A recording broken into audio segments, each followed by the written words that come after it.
Kanchipuram Vakula silks నాణ్యత మా ప్రాధాన్యత. మదీనాగూడ, మియాపూర్, హైదరాబాద్ లో త్వరలో శుభారంభం.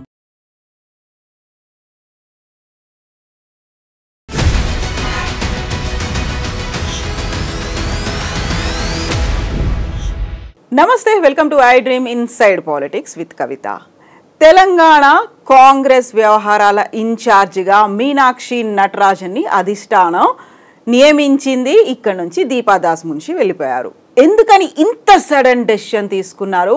అందులోనూ మీనాక్షి నటరాజన్ అంటే ఎందుకంత అధిష్టానానికి గురి ఉంది? ఎవరిని చెక్ పెట్టడానికి, మార్పు ఎవరిలో రావడానికి, కాంగ్రెస్ పార్టీలో తెలంగాణలో ఏం జరగబోతోంది? మనతో పాటుగా ఉన్నారు మాజీ మంత్రి, కాంగ్రెస్ ఫైర్ బ్రాండ్ పుష్పలీల గారు. అమ్మ నమస్తే. నమస్తే. Sudden decision. గతంలో మనం చూసాము దీపాదాస్ మున్షిని, ఆవిడ్ని తొలగించేశారు. చాలా బాగుంది. ప్రభుత్వంలోకి రావడానికి కాంగ్రెస్ పార్టీకి సంబంధించి బోల్డ్ అంత కష్టపడ్డారు, తన వల్లే వచ్చింది అనేటువంటి ఒక మాట కూడా ప్రచారం కూడా అయింది. బట్ ఇంత సడన్ గా ఆల్ ఆఫ్ సడన్ తను తీసేశారు, మీనాక్షి నటరాజన్ని పెట్టారు. రీజన్ ఏంటి? కారణం ఏంటంటే కాంగ్రెస్ పార్టీ చాలా చరిత్ర గల పార్టీ అమ్మ. అధికారం రావడం కోసం 10 ఏళ్ళు కష్టపడ్డాం. తెలంగాణ ఇచ్చిన తర్వాత కూడా చాలా నష్టపోయాం. యావత్ భారతదేశంలో కూడా అదే పరిస్థితి. రాహుల్ గాంధీ గారు ఎందుకు భారతదేశాన్ని ఒక సమైక్యంగా తీసుకెళ్ళాలి, కులాలు మతాలు కాదు, మనం మనతో యూనిటీగా ఉండాలి, మన దేశాన్ని కాపాడుకోవాలి, సమగ్రతను కాపాడుకోవాలని కాశ్మీర్ టు కన్యాకుమారి వరకు ఆయన నడవడం, పాదయాత్ర ఎప్పుడైతే మొదలుపెట్టాడో ప్రజల్లో ఒక విశ్వాసం వచ్చింది. ఎందుకంటే కాంగ్రెస్ పార్టీ ఒక్కటే పేదవాళ్ళ గురించి గుర్తించగలదు అనేది ఒక రాహుల్ గాంధీ గారు ఒక లెవెల్లో. అంతకుముందు గతంలో కాంగ్రెస్ స్వాతంత్రం తెచ్చినప్పటి నుంచి సంక్షేమ పథకాలు ఎవరికి ఇచ్చినా, బడుగు బలహీన వర్గాలకు, ఎస్సీలకు, ఎస్టీలకు అసైన్మెంట్ ల్యాండ్లు ఇచ్చిన, ఏవైతే సంస్కరణలు తీసుకొచ్చిన మన్మోహన్ సింగ్ లాంటి వాళ్ళు, ఆర్థికవేత్తలు, పివి నరసింహారావు లాంటి వాళ్ళు మహా మేధావులు కాంగ్రెస్ పార్టీలో. నెహ్రూ పంచవర్ష ప్రణాళిక లేకపోతే ఈరోజు దీర్ఘకాలిక ప్రయోజనాలు ఉండే ప్రాజెక్టులు మనకు ఉండేవి కాదు. నాగార్జున సాగర్ ప్రాజెక్ట్ కానీ ఇవన్నీ కూడా చిరస్థాయిగా ఉండేవి. ఎవరు చేస్తారు? ఒక కాంగ్రెసే చేసింది. సో ఇది రాను ప్రజలు రాజకీయాన్ని వేరే రకంగా అర్థం చేసుకునే పరిస్థితుల్లోకి వెళ్ళిపోయేటట్టు చేశారు రాజకీయ పార్టీలు. దానికి కారణం ఏంటంటే మాట్లాడేదాన్ని ఎక్కువ వక్రీకరించి చూపించడం, సోషల్ మీడియాను ఎక్కువ వాడుకోవడము, పార్టీ అనేది ఉన్నదాన్ని గతంని మర్చిపోయేటట్టు చేయడం, చెప్పింది అబద్ధాన్ని 10 సార్లు చెప్పడం, ఇలాంటివన్నీ చేస్తూ ఈ దేశాన్ని ఈ రోజంతా కూడా రాజకీయంగా మొత్తానికి నాశనం చేసే వ్యవస్థలోకి నెట్టుకుపోయింది బీజేపీ గవర్నమెంట్. సో ఇప్పుడున్న పరిస్థితిలో గవర్నమెంట్ తీసుకురావడంలో అందరి కృషి ఉంది. కార్యకర్తలు ఎంత కష్టపడతారంటే అసలు ఊళ్ళో ఉన్నవాడి పరిస్థితి ఎంత ఘోరంగా ఉంటుందంటమ్మా. వాడు పొద్దున్న లేసి వానికి ఇంకా పని కంటే, వాడి జీవన ఆధారం కంటే పార్టీ జెండా మోసుకునే కార్యకర్తలు ఉంటారు, పడిచచ్చే వాళ్ళు ఉన్నారు. ముసలోళ్ళు ఇప్పటికి ఎవరు అంటే ఇందిరమ్మ మాకు చేయి గుర్తే అనేవాళ్ళు ఇప్పటికీ కూడా పర్మనెంట్ ఓటు బ్యాంక్ ఉండడానికి కారణం ఏంటంటే ఆ రోజు వాళ్ళు తీసుకున్న నిర్ణయాలు. ఇప్పుడు అది రాను ఏమైపోయినాయి, ఇండివిజువల్గా టర్న్ అయిపోయాయి బెనిఫిట్స్ అన్నీ తీసుకోవడానికి. దానికి అట్లా అలవాటు చేసేసారు. ఇప్పుడు సామాన్యమైనటువంటి కార్యకర్తలు, పల్లెటూల్లో ఉండే కార్యకర్తలు అంతలా లాయల్గా ఉన్నారు, పార్టీ అంటే అంత అభిమానం చూస్తున్నారు. ఇలాంటి అభిమానం, లాయల్టీ కనిపించింది నాయకుల్లోనేనా? వాళ్ళని మళ్ళీ ఏకం చెయ్యాలి, ఐకమత్యంగా ఉంచాలి అనేనా ఇలా ఒక మీనాక్షి నటరాజన్ని ముందుకు తీసుకొచ్చింది? ఎగ్జాక్ట్లీ. ఇప్పుడు అధికారం రానంత వరకు దీపాదాస్ మున్షి గారు ఉన్నారు, చక్కగా దాన్ని చేయడానికి పనిచేశారు. ఒక స్త్రీలో ఉన్న ఇది సరే, అలిగేషన్స్ అందరి మీద వస్తాయి రాజకీయంలో, కామనే. ఇప్పుడు నువ్వు మంచి చేసినా అంటారు, నేను మంచి చేసినావు అంటారు. సో అదన్నీ యాక్సెప్టబుల్ చేయాల్సిందే, మనం కాదని అనడానికి లేదు కొన్ని. సో అట్లా ఆమె వెళ్ళిపోయిన తర్వాత ఈమెను గతంలో ఇద్దరిని వేశారు ఒకటేసారి, ఎలక్షన్ అప్పుడే వేశారు ఈమెను కూడా. కానీ ఆమెకి 2 రాష్ట్రాలు 3 రాష్ట్రాలు ఉండడం, ఇన్ఛార్జ్ వేయడము, ఈ మేడంను కూడా ఇంకొక దగ్గర ఇన్ఛార్జ్గా వేయడం వల్ల వీళ్ళు స్ప్లిట్ అయిపోయి షేరింగ్ చేసుకున్నారు. ఎప్పుడైతే అధికారంలో వచ్చిందో కాంగ్రెస్ పార్టీ 2 చక్రాలమ్మ, ఒకటి పరిపాలన గవర్నమెంట్, ఒకటి పార్టీ. ఒకటి పార్టీ లేకపోతే గవర్నమెంట్ రాదు. కానీ చాలా వరకు కార్యకర్తలు పార్టీని ఎంత కష్టపడి తీసుకొచ్చిన తర్వాత, అధికారం వచ్చిన తర్వాత ఈ రెండింటి మధ్యలో కోఆర్డినేషన్ దెబ్బతింటుంది. అది చాలా వరకు జరుగుతూ ఉంటాయి. అది దానికి ఎవరు తప్పు అనడానికి వీల్లేదు. వాళ్ళకున్న బిజీ షెడ్యూల్ వల్లనో లేకపోతే ఇంకేదన్నా అనుకోండి. ఇప్పుడు రోజుకు ఇన్ని గంటలు కష్టపడుతున్నారు ముఖ్యమంత్రి గారు, కానీ ఎక్కడో ఒక అపవాదులు వస్తూనే ఉంటాయి. దానికి కారణం ఏంటి? గత ప్రభుత్వాలు చేసిన తప్పులు అంటే అది తెలిసే కదా మిమ్మల్ని ఎన్నుకున్నాము అంటున్నారు. అందుకే కదా మార్పు కోరుకున్నాం. సరే బాబు, కింద మీద పడుతున్నాం, ఏదో ఉన్న దాంట్లో కష్టాలని తీర్చుకుంటున్నాం. కానీ ఉన్న సమయం నీకైనా 24 గంటలే, నాకైనా 24 గంటలే. ఒకప్పుడు అధ్యక్షుడిగా ఉన్న రేవంత్ రెడ్డి గారు ముఖ్యమంత్రి అయిన తర్వాత ఇంకా అడిషనల్ బాధ్యతలు ఉంటాయి. అందుకే ఒక బీసీ నాయకుడిని, ఒక పార్టీలు ఇదివరకు నుంచి పనిచేసిన నాయకుడిని మహేష్ గౌడ్ గారు చాలా ఓపిక అయిన మనిషి. ఆయనను నియమించడంతో చాలా చేంజెస్ వచ్చింది. ఎలా చేంజెస్? మంత్రులు అయిన తర్వాత, క్యాబినెట్లోకి పోయిన తర్వాత, ఎమ్మెల్యేలు అయిన తర్వాత గాంధీ భవన్ చూడని వాళ్ళు చాలామంది తయారైపోయారు. అలా కాదు, తెలుగుదేశంలో కొంచెం ఇప్పటికీ ఆ సిస్టమ్ ఫాలో ఉంది. నువ్వు మంత్రివైనా కంపల్సరీ పార్టీ కార్యక్రమాలు ఈక్వలెంట్గా మేనేజ్ చేస్తారు. కొన్ని పార్టీల్లో అది నడుస్తూ ఉంది. కానీ ఇక్కడ ఏమవుతుందంటే చాలా గ్యాప్ తర్వాత ఈ కోఆర్డినేషన్లు ఎక్కడో మిస్ఫైర్ అవుతున్నాయి. ఆ మిస్ గ్యాప్ని ఎక్కడో ఒక దగ్గర ఫిల్ చేయాలంటే ఇప్పుడు ఈ అధికారం ఇప్పుడే కాదు, ఇంకా ఫ్యూచర్లో కూడా రాహుల్ గాంధీ గారి నాయకత్వాన్ని బలపరచాలన్నా, ఒక జాతీయ పార్టీగా మనకున్న అనుభవాలను ప్రజలకు క్లారిటీగా తీసుకుపోవాలంటే మళ్ళీ కార్యకర్తలే మనకు కావాల్సింది. సో సంక్షేమ పథకాలను కింది వరకు తీసుకుపోవాలంటే మనం కార్యకర్తలు లేకుండా పార్టీ అధికారంలో రాదు. సో దాన్ని గమనించుకొని అధిష్టానము దీపాదాస్ మున్షి తర్వాత అధికారం వచ్చిన తర్వాత ఎక్కడైనా సరే ఎక్కడ ఈ రెండింటిని బ్యాలెన్స్ చేసే వ్యక్తి ఒకరు ఉండాలని మీనాక్షి గారిని ఆవిడని వేయడం మా అందరికీ సంతోషం. కాకపోతే ఇప్పుడు దీపాదాస్ మున్షి అనగానే లాబీయింగ్ చేశారు, ఆమెని ప్రసన్నం చేసుకోవడానికి ఆమెకి గిఫ్ట్లు పంపించారు, కార్లు కొనిచ్చారు. మరి మేమే చెప్పలేము, విత్ ఎవిడెన్స్ చూపించారు. కొన్ని అలిగేషన్స్ అన్నారు కాబట్టి ఉండొచ్చమ్మా. ఇప్పుడు నువ్వు మంచి చేసినా అంటారు. ఇప్పుడు నాకు నచ్చింది నీకు నచ్చాలని లేదు. ఇప్పుడు అధికారంలో తీసుకోవడానికి అటో ఇటో కొన్ని జరుగుతూ ఉంటే చేయాల్సి వస్తాయి, తప్పేం లేదు. సో ఆ పున్న పరిస్థితుల్లో క్యాండిడేట్ సెలక్షన్లో కొంత తప్పులు జరుగుతూ ఉంటాయి. కానీ ఆ గెలుపుకు వాళ్ళే అనుకున్నప్పుడు తప్పకుండా వాళ్ళకే టికెట్లు ఇవ్వాల్సి వస్తుంది. ఇచ్చిండ్రు అలా కొన్ని సక్సెస్ కాదు, చాలా వరకు సక్సెస్ అయ్యాము, అధికారంలో రావడం జరిగింది. ఇప్పుడు వచ్చిన తర్వాత మీనాక్షి గారికి పార్టీ అంటే ఆవిడ చాలా ప్రాణం. ఆమెకి పార్టీ గాంధీవాది అంటే అసలు సిసలైన గాంధీవాది ఆమె. సో కార్యకర్తల మనోభావాలని వాళ్ళు ఎంత కష్టపడైతే తమ భుజస్కంధాల మీద పార్టీని ఓన్ చేసుకుని ఇక్కడ దాకా పవర్లోకి తెచ్చారో వాళ్ళని పలకరించకపోతే మనం చాలా నష్టపోతాం ఫ్యూచర్లో. అది గమనించి అధిష్టానము ఆమెను ఇక్కడికి పిలిపించింది. సో ఆ గ్యాప్ ఫిల్ చేయాలంటే డైరెక్ట్ కింద వరకు లాస్ట్ వ్యక్తి వరకు నేను వెళ్తాను అంది ఆవిడ. ఆ గ్యాప్ని ఎవరు క్రియేట్ చేశారు? ఆటోమేటిక్గా వస్తుంది, అధికారం వచ్చేసరికి ఆటోమేటిక్గా వస్తుంది. నేనేగా చెప్తున్నాను, నీకైనా 24 గంటలు, నాకైనా 24 గంటలు. నేను ముఖ్యమంత్రిగా అన్ని శాఖలు చూడాలి. నాకు తెలుసుగా అనుభవం, నేను మంత్రిగా చేశాను కదా. సో ఆ మంత్రిగా చేసినప్పుడు ఒక్కొక్కసారి టైం సరిపోదు మనకి. ఒక కార్యకర్త మనకు అప్పుడు జెండా మోసినాడు వస్తాడు, వాడు సడన్గా వచ్చి కూర్చుంటాడు. అంతకుముందు ఇచ్చిన టైము మనం ఒక ఎమ్మెల్యే ఉన్నప్పుడు ఇచ్చినంత టైం కంటే మంత్రి అయినాక ఇవ్వలేకపోతాం మనం. అంత మాత్రాన వాళ్ళ మధ్యలో మనకు రిలేషన్ లేదని, అన్న ఈరోజు కాదులే మళ్ళీ ఇంకో రోజు కలుస్తానని కన్విన్స్గా చేసి ఆ రిలేషన్ని బ్రేక్ చేసుకోవచ్చు చూసేవాళ్ళు చాలా తక్కువ మంది ఉంటారు. నేను ఇప్పుడు ఎప్పుడమ్మా 22లో 99లో ఉన్నాను. నేను ఎప్పుడు చూపిస్తాను ఇంక నా నంబర్లు. మా నియోజకవర్గం వాళ్ళు నా సొంత అక్కలాగా, నన్ను చెల్లెల్లాగా ఇప్పటికీ నా కాంటాక్ట్లో ఉంటాడు. నీలాంటి ఎమ్మెల్యేని మేము చూడలేదు, మాకు ఒక అక్క మిస్ అయిపోయిందని బాధపడుతున్నామని. ఆ రిలేషన్స్ని మెయింటైన్ చేయాలి అంటే పవర్లో ఉన్నప్పుడు నేను అదేగా చెప్తున్నా, ఒక బౌండరీస్ అనేది వచ్చేస్తాయి, లిమిటేషన్స్ వచ్చేస్తాయి. ముఖ్యమంత్రి దాన్ని మీరు బౌండరీ అంటారా, పదవి వచ్చిందన్న అహంకారం అంటారా? ప్రభుత్వం మాదే నువ్వు చూసే దృష్టిలో ఉంటుంది లోపం. నువ్వు అహంకారం అనుకుంటే అహంకారమే అనుకో. ఇప్పుడు కేసీఆర్ గారు అహంకారంతోటే అనుకున్నాడు, పోయాడు అని అనుకుంటున్నాం. మాకు అహంకారం వచ్చే వాళ్ళమే అయితే మాకు ఒక వ్యవస్థ ఉంది. ఆయన అలా కాదు కదా, రాష్ట్రంలో ఆయననే కింగు, ఆయననే మోనార్కు, ఆయననే ఎంత. మాకు అలా కాదు, ఇక్కడ మాకు అధిష్టానం అబ్జర్వ్. సో ఆ వ్యవస్థ ప్రతినిధిగా మీనాక్షి గారు వచ్చారు. సో సెట్ చేస్తుండాలి, ఎప్పటికప్పుడు సెట్ చేసుకుంటూ వెళ్తుంటేనే కదా. మళ్ళీ రేపొద్దున లోకల్ బాడీస్ ఉన్నాయి, ఇంకా రాను ఇంకా ఫ్యూచర్లో మనకు బాగా ఎలక్షన్స్ వస్తూనే ఉంటాయి. 3 ఏళ్ళు మనకు సరిపోవు, ఈ సెట్ చేసుకోవడానికి ఈ 3 ఏళ్ళు సరిపోతాయి. సో పార్టీనే పని చేస్తాం అనుకున్న వాళ్ళు చాలామంది నాలాంటి వాళ్ళు ఉన్నారు. కానీ పార్టీ ఓన్ చేసుకోవాలి కదా, ఓన్ చేసుకోవటం లేదు. ఇప్పుడు ఓన్ చేసుకున్న పరిస్థితి తీసుకురావాలంటే దానికి నేను సమ్మతిగా ఉన్నాను. ఇప్పుడు మహేష్ గౌడ్ గారు ఎంత చెప్పినా, మంత్రులు వచ్చి ఆ గాంధీ భవన్లో కూర్చున్నా, విజ్ఞాపనలు తీసుకోవాలనుకున్నా, లేదా ప్రగతి భవన్లో కొంత సమయం ఇచ్చినా, ఎప్పటికప్పుడు ఎమర్జెన్సీలు వస్తూనే ఉంటాయి మంత్రులకు. సడన్గా కదా అయింది, హాస్టల్ మంత్రిని ఏం చేశాను, పిల్లలకి ఏదో అయింది, నేను అక్కడికి పరిగెత్తాలిగా. ఇప్పుడు అంతా ఎస్ఎల్బీసీ మీద ఫోకస్ పెట్టి అంతే డైవర్ట్ అయిపోతుంటాయి ఇష్యూస్ అన్నీ కూడా, ప్రయారిటీ బేస్లో మారిపోతుంటాయి.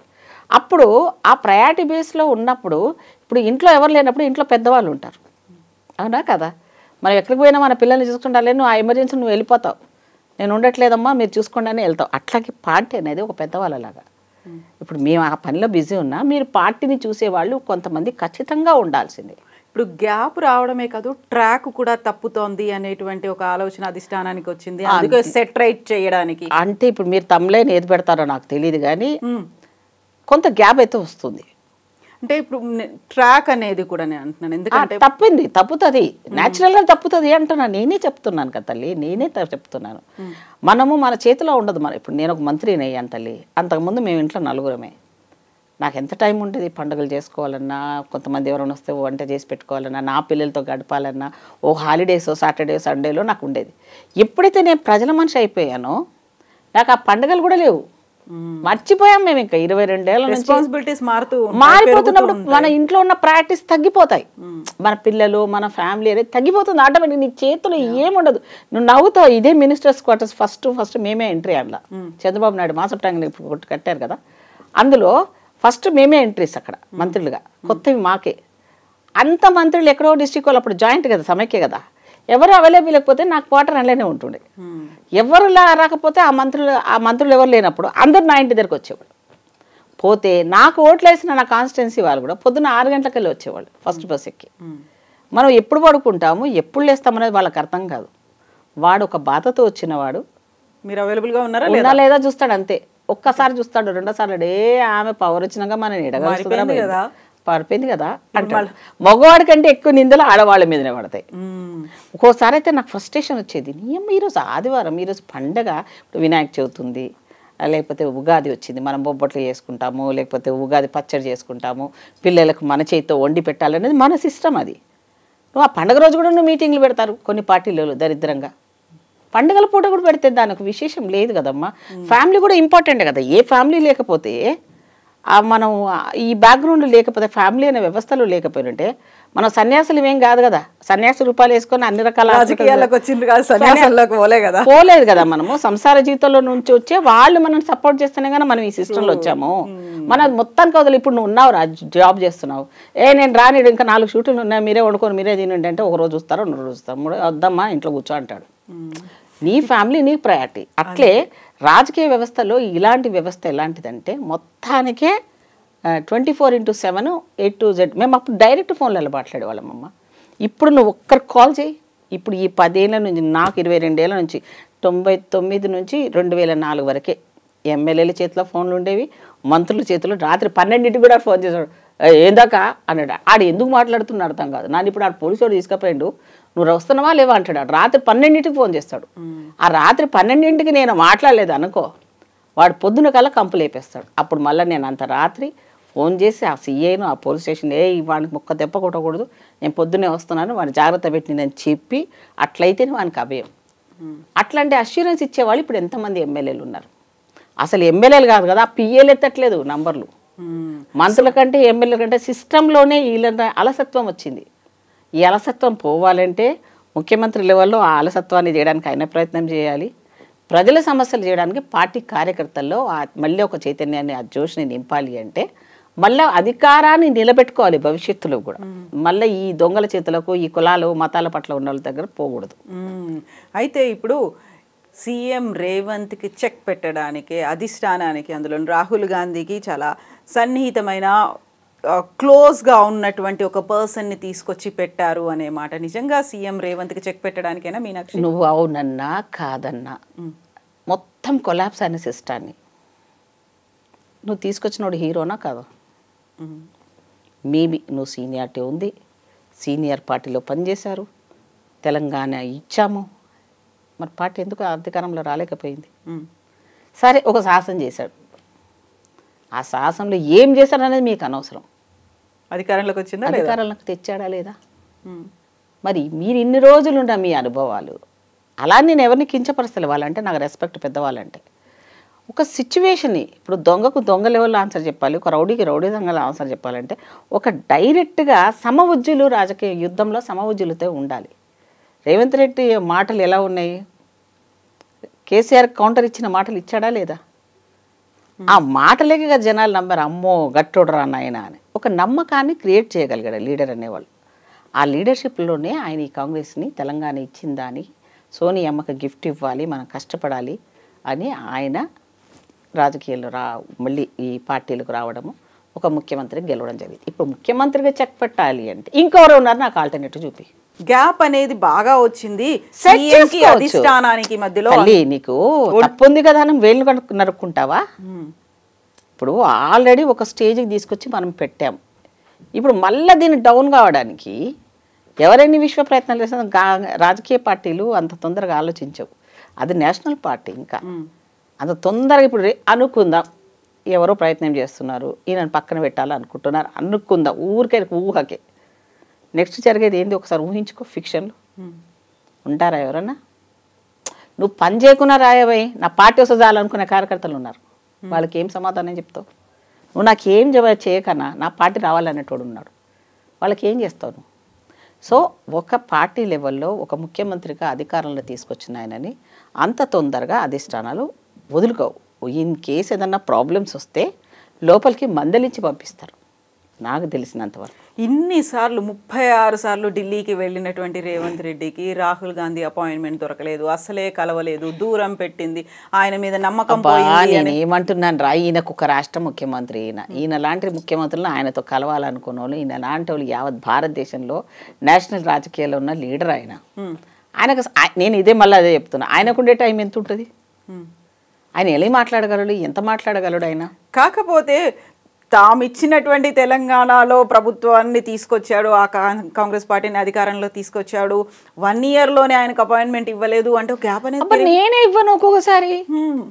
ఇప్పుడు నేను ఉన్నాను రా, ఇప్పుడు మాజీ మంత్రిని, నువ్వు సడన్గా వచ్చినావు అనుకో, అమ్మ ఇంట్లోనే ఉంటుంది అనుకో, నీ ఊహ తప్పు. రైట్? అధికారంలో ఉన్నప్పుడు కంటే అధికారంలో లేనప్పుడే ఎక్కువ పని చేస్తాం. నేనైతే ఖాళీగా ఉండను. ఎప్పుడు నేను ఒక ఆర్మీ టైప్ అనేది 24/7లో నేను ఎప్పుడు అవైలబుల్ ఉంటాయి ఎవరికైనా. నేను ఖాళీగా బెడ్ మీద పడుకొని ఉండి టీవీలో పిక్చర్ చూసి ఆ లైఫ్ నాది కాదు. నేను పక్కా ప్రజల మనిషిని.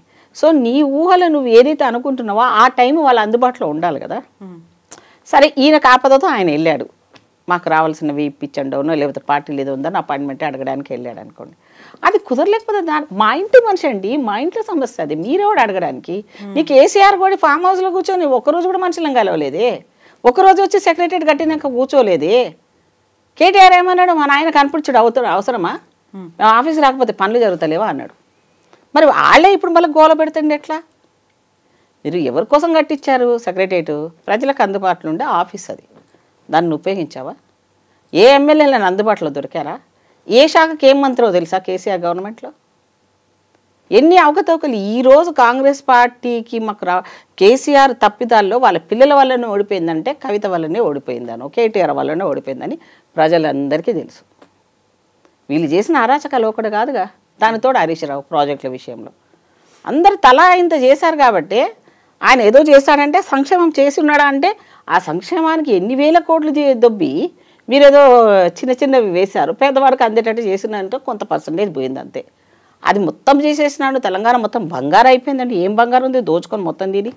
ఇప్పుడు మీనాక్షి నటరాజన్ హైదరాబాద్కి వచ్చినటువంటి రోజు ఆ బాధ్యతలు స్వీకరించిన తర్వాత ఇమ్మీడియట్గా మాకు అంతా ఐకమత్యమే ఉంది, గ్రూపులు లేవు, అంత ఈజీగా చెప్పడం అనేది నిజంగా ఇప్పుడు మా ఇంట్లో కొట్లాడుకుంది నీకెందుకు చెప్పాలి? నీ చెవులో కనిపిస్తోంది కదా మాకు, మేము కొట్లాడుకుంటా కలుస్తామమ్మా. మాకు స్వేచ్ఛ ఎక్కువ, మాకు ఎక్కువ ప్రజాస్వామ్యం ఎక్కువ మా పార్టీలో. అప్పుడే తిట్టుకుంటాము, అప్పుడే కొట్లాడుకుంటాము, అప్పుడే అనుకుంటాము నువ్వెంత అవన్నీ ఉంటాయి. పెద్ద ఫ్యామిలీలో ఉండవా? నీదెంత గింత తిల్లు నీది, మీ నలుగురే తినేస్తిరి, మాది నేషనల్ పార్టీ. తినాలనే లేదు తల్లి, మేము తినేవాళ్ళం అయితే ఇట్లెందుకుంటాము అధికారాన్ని పోగొట్టుకొని అన్ని రాష్ట్రాలలో. దేశానికి స్వాతంత్రం తెచ్చిన పార్టీ, త్యాగాలు చేసిన పార్టీ. ఇందిరాగాంధీ చచ్చిపోయారు, రాజీవ్ గాంధీ గారు చచ్చిపోయారు.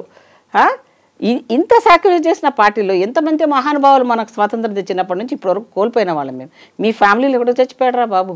ఇప్పుడు అందరినీ ఏకం చేసి గ్రూపిజం అనేది లేకుండా చేయాలి అంటే కాంగ్రెస్ లో అంతర్గత ప్రజాస్వామ్యం ఎక్కువ అంటుంటారు, అవన్నీ కాదు అమ్మా. ఎక్కడైనా సరే ఇప్పుడు నువ్వు ఎంతసేపు చూస్తావు? ఒకసారి చూస్తావు, 2 సార్లు చూస్తావు, 3 సార్లు చూస్తావు, 4సారి నీ ఇంటి పరువు తీసి బయట వేస్తుంటే ఊరుకుంటామా ఎవరైనా?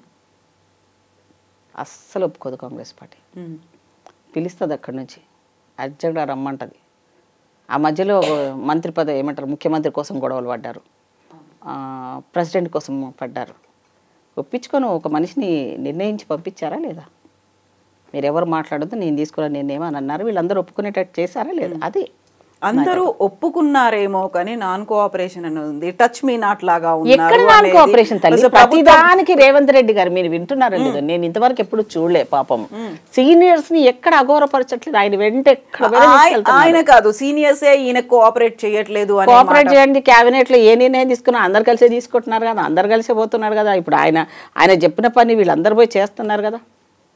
ముఖ్యమంత్రి గారు ఆదేశాలకి ఆయన ఢిల్లీకి పోయినా ఇక్కడ ఉత్తమ్ గారు ఉన్నారు, భట్టి గారు ఉన్నారు, జూపల్లి గారు ఉన్నారు. వీళ్ళందరూ వెళ్ళి ఏవైనా జరిగినప్పుడు వాళ్ళు ఎవరి డిపార్ట్మెంట్ వాళ్ళ బాధ్యతలు అప్పచెప్తున్నాం. మనమంతా క్యాబినెట్ అంటే ఒక్కడే చూడాలని రాదమ్మా, అందరు పంచుకొని చేయాల్సిన పని అది.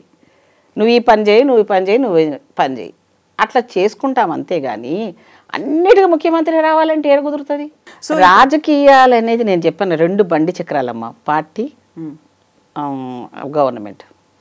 రెండింటిని సమానంగా చూడాల్సిన బాధ్యత నాయకత్వానికి అధిష్టానానికి తప్పకుండా ఉండాల్సిందే. ఆ ఉండడం లోపల చాలా పేషెన్స్గా ఉన్న మీనాక్షి గారిని వేయడంలోనే ఇక్కడ ఒక మంచి మెసేజ్ వెళ్ళింది. ఏమని? దీపా గారు ఏం చేశారా, ప్రభుత్వాన్ని గెలిపించడానికి చేశారు, వెళ్ళిపోయారు. ఆమె ఇంకో కర్ణాటక, ఇంకా తమిళనాడు, ఇంకెక్కడో ఇన్ఛార్జ్గా ఉన్నారు ఆవిడ. ఈవిడొచ్చింది అంటే పేషెన్సీ ఆమె.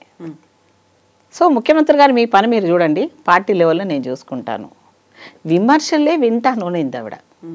లాస్ట్ కార్యకర్త వరకు వెళ్ళొస్తాననింది, ప్రతి నియోజకవర్గం వాళ్ళని మాట్లాడతానంది, ప్రతి వాళ్ళకి టైం ఇస్తానంది. నేను మిస్ కాల్ చూసుకొని చేయకపోతే మళ్ళీ నేనే తర్వాత చూసుకొని చేస్తాను అంది. ఇప్పటివరకు ఎవరు చేయలేదు అలా. అందరిలో కంటే the best best best best best Meenakshi గారు. అయితే తలనొప్పులు కూడా ముందు బాగానే ఉండేట్టున్నాయి. అది కూడా వెరీ ఫస్ట్గా మంత్రివర్గ విస్తరణకి సంబంధించి ఇంతకాలం కాలేదు, అది అతిపెద్ద కసరత్తులు అవుతున్నాయి, తలకు మించిన భారంగా మారింది అనేది ఒకటి ఉంది. ఎట్లా బ్యాలెన్స్ చేస్తారు ఇప్పుడు మంత్రివర్గంలో తీసుకోవడానికి? ఇప్పుడు అలానే సమస్య ఏది ముట్టుకోకుండా ఉండలేంగా, వ్యవస్థలు అందరూ అవసరం. ఇప్పుడే ముఖ్యమంత్రి గారి మీద అభియోగాలు పెడుతున్నారు, ఇన్ని శాఖలు నువ్వు పెట్టుకుంటున్నావు, ఎడ్యుకేషన్ నీ దగ్గరే ఉంది, హోమ్ నీ దగ్గర ఉంది. మరి మంత్రివర్గ విస్తరణ చేయకపోతే కూడా మరి ఆయనకు పక్కన మీరే మళ్ళీ అంటున్నారు చేస్తానేమో తలనొప్పులు ఉంటాయంట. మరి ఉండకుండా ఎట్లా జెండు బాంబు ఉంది పెట్టుకోవడానికి? జెండు బాంబు కాకపోతే దానికన్నా స్ట్రాంగ్ ఇంకేవో వచ్చినాయి కదా, అవి రుద్దుకుంటాం, కొంచెం కాఫీ తాగుతాం, టీ తాగుతాం, ఆల్టర్నేటివ్ చూసుకుంటాం. అంతగా తగ్గకపోతే డాక్టర్ దగ్గర పోతాం, అధిష్టానం దగ్గర పోతాం. అంతేగాని సమస్య వస్తుంది కానీ దాన్ని అలా వదిలిపెడితే ఉండలేం కదా. ప్రజలకు కన్వీనియంట్గా చూడాల్సిన బాధ్యత ప్రభుత్వం మీద ఉంటుంది. ఎమ్మెల్సీలు అదేమా ఇప్పుడు పార్టీలో పనిచేసిన వాళ్ళకి కొంతమందికి దక్కలేదు. నిన్ననే అన్నాడు పార్టీలో ఇస్తాము, పార్టీలో కూడా ఏఐసిసిలో కూడా ఇస్తామన్నారు. నేనైతే ఏఐసిసిలోనే ఉన్నాను, అడుగుతున్నాను. అదే అలాగే పార్టీలోనే పనిచేస్తామన్న వాళ్ళు చాలామంది వెయిట్ చేస్తున్నాము. అలాంటి వాళ్ళకి లిమిటెడ్ గా మాత్రమే ఉన్నాయి కదా ఎమ్మెల్సీలు అనేవి, మహా అంటే 3 వస్తాయి అమ్మా. ఇప్పుడు నీకున్నాయి చైర్మన్ పోస్టులు ఇచ్చాడు అన్నాడు, నేను భలే మాట్లాడాడు సీఎం గారు. చైర్మన్లు 2 సంవత్సరాల కోసం ఇచ్చారు. ఇప్పుడు పోస్టులు ఇచ్చిన వాళ్ళు ఎంత బాగా పనిచేస్తున్నారు, మళ్ళీ దాన్ని రెన్యువల్ చేసుకోవడానికి ఏమన్నా రిక్వెస్ట్ కోసం వచ్చారనుకోండి, ఆయన మొత్తం రికార్డ్ ప్రోగ్రెస్ ఇస్తానన్నాడు. అట్లా ఒకసారి ఛాన్స్ ఇచ్చాము, నువ్వు చేసిన సర్వీస్కి ఇస్తున్నాము, మళ్ళీ లేకపోతే వేరే వాళ్ళని పెడతాం కదా, అంతే కదా. సో నువ్వు పని చేయనామని నేను జీవితకాలం నాకే ఉండాలంటే ప్రజలు మనకు మిస్ అయిపోతారు కదా, మనం నమ్ముకున్న ప్రజలు. సో ముఖ్యమంత్రి నిర్ణయాన్ని కొన్ని అవునన్నా నచ్చినా నచ్చకపోయినా కొన్ని సమర్థించాల్సిందే. తర్వాత అట్లాగే మంత్రులు ఎవరైతే ఉంటారో వాళ్ళ డిస్టిక్ నుంచి, జిల్లాల నుంచి ఎవరైతే ఉన్నారో వాళ్ళని నేమ్స్ పంపించమంటున్నాడు. సో అవన్నీ కూర్చొని ఫిల్టర్ చేసి కొంత లేట్ అయినా పర్వాలేదు, కరెక్ట్గా నిర్ణయం తీసుకోవడానికి మీనాక్షి గారు ఉన్నారు కాబట్టి ఆమె చాలా బాగా వర్క్ చేయడానికి రెడీగా ఉంది. కష్టపడే మనస్తత్వాలు ఉన్నాయి. సో ఇప్పుడులాగా ఇంతకుముందులాగా ఏదో ఎవరైనా వస్తే కలవను అన్న మాట లేకుండా తనే క్లియర్గా ఒప్పేసుకుంది. నేను టైం ఇస్తాను, నేను పార్టీ కోసమే ఉన్నాను, 24/7 నేను చేయగలను అని చెప్పేది. సో అట్లా చెప్పే వాళ్ళు ఎంతమంది ఉంటారు? ఇప్పుడు మీనాక్షి గారి టార్గెట్ ఏంటి? ఎవరు టార్గెట్లు ఏముండవు ఇక్కడ. పార్టీని ఇంకా స్ట్రాంగ్గా రాహుల్ గాంధీ గారి నాయకత్వాన్ని బలపరచడానికి, ముందు కాంగ్రెసే రావడానికి, ఈ బీజేపీ దుష్టశక్తిని పంపించడానికి, మోదీకి హటావో దేశ్కు బచావో అనే నినాదాన్ని మేము జనాలకు తీసుకుపోవాలంటే కార్యకర్తలు మనోధైర్యాన్ని, స్ట్రాంగ్నెస్ని, వాళ్ళ బాధలు, వాళ్ళ కష్టాలు ఏమున్నాయి విని వాళ్ళందరినీ కూడా అవన్నీ దగ్గర తీసుకొని వాళ్ళకు ఉపశమనం కల్పించాలి, వాళ్ళు అనుకున్న దానికి ఫెసిలిటీస్ ఏమైనా ఇవ్వాలి, వాళ్ళు అనుకున్న కార్యకర్తల మనోభావాలు దెబ్బతినకుండా కేసులు గీసులు ఏమైనా ఉన్నా ప్రభుత్వం వచ్చింది కాబట్టి కొన్ని తీసేయాలి. సో ఇలాంటి కొన్ని నిర్ణయాలు ఉన్నాయి. గవర్నమెంట్ కూడా మనది ఉంది కాబట్టి కొన్ని ఎన్ని తీసేయగలమో, ఎన్ని చర్యలు తీసుకొని కార్యకర్తలకు మనం చేయగలిగితేనే వాళ్ళు రేపొద్దున మొహం పెట్టుకొని తిరగలరు ఊళ్ళలో. మనం ఇంత పని చేసి మనకేం పోస్ట్ రాలేదు, నేను మొన్న పార్టీ మార్కున్నోడు వచ్చినోడు ఆడికి ఇచ్చినారని ఆల్రెడీ గొడవలు అవుతున్నాయి. సో దాన్ని ఏ కోణంలో తీసుకోవాల్సి వచ్చింది చెప్తూనే ఈసారి మీకు ఇస్తాము, మీకేం అన్యాయం చేయము అన్న అష్యూరెన్స్ కూడా ముఖ్యమంత్రి గారు ఇచ్చారు. సో ఏదేనమ్మా మనం ఆలోచించే విధానం కానీ ఒక కోఆర్డినేషన్ అనేది మిస్ అవ్వకుండా చూడాల్సిన బాధ్యత ఇప్పుడు ఖచ్చితంగా ఉంది. ఇప్పుడు చూస్తే నేను రేణుకా చౌదరి గారి మాటల్లో నేను అదే రూపాయి రేటు పడిపోతుంది, మనం పోటీ గ్లోబల్లో ఉండాల్సింది పోయి మనం ఎక్కడో ఉంటున్నాము, మనం అది పట్టించుకోవటం లేదు. చైనా ఒక పక్కన మనకు శత్రువుతో ఉన్నది, అమెరికా వాడు మన మీద ఈ డాలర్ లెవెల్లో మనకి ఇచ్చేస్తూ ఉన్నారు. ఏ పరిస్థితుల్లో మనం ఫైట్ ఇవ్వాలి, మనం ఇచ్చేది టాక్సెస్ హైయెస్ట్ పేస్ మనమైతే మనకి అది కాదు మన టార్గెట్. ఆమె చాలా బాగా చెప్పింది, నాకు నచ్చింది. అంటే ఏంటంటే మనము ఈ పరిధిలో నుంచి పైకి రావాలా, పైకి వస్తేనే కదా మనం భారతదేశం పోటీ ప్రపంచంలో చైనాకు పోటీగా ఉన్నామనో అమెరికాకు పోటీ ఇచ్చే లెవెల్ ఈ ప్రపంచ దేశాల దాంట్లో మనం కూడా తెలంగాణ వాళ్ళ పాత్ర కూడా అంత ఇంపార్టెంట్ అనేది ఉందనేది చెప్పుకోవాలంటే ఆల్రెడీ గెలిచి చూపించాం. ఇదే రిజల్ట్ను మనం భారతదేశానికి ఒక రోల్ మోడల్గా వెళ్ళడానికి, పని చేసుకోవడానికి, ఐకమత్యంగా ఉండడానికి, చేయడానికి దోహదం చేస్తానని నేను అనుకుంటున్నాను. అది ఎస్ అమ్మా, thank you so much. Thank you. Right, thank you మీకు కూడా.